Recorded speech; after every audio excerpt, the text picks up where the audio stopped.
கோடநாடு கொலை மற்றும் கொள்ளை வழக்கில் சிபிசிஐடி விசாரணைக்கு இருவர் ஆஜர்படுத்தப்பட்டிருக்கின்றனர்.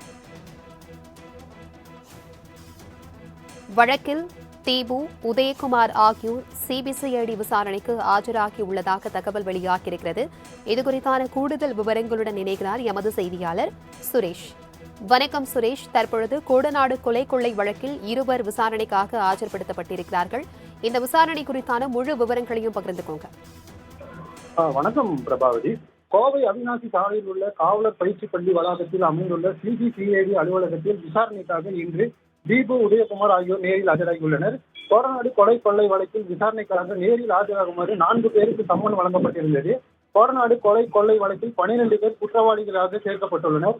இவர்களில் 4 பேரை விசாரணைக்காக நேரில் ஆஜராகுமாறு சிபிசிஐடி போலீசார் சம்மன் அளித்திருந்தனர். தீபு, உதயகுமார் ஆகிய 2 பேரை இன்றும், ஜம்சீர் அலி, ஜிதின்ஜாய் ஆகிய 2 பேரையும் வரும் 30ஆம் தேதியும் கோவையில் உள்ள சிபிசிஐடி அலுவலகத்தில் ஆஜராகுமாறு சம்மன் அனுப்பப்பட்டிருந்தது. இதனைத் தொடர்ந்து இன்று தீபு, உதயகுமார் ஆகிய 2 பேரும் இன்று ஆஜராகியுள்ளனர். பிரபாவதி,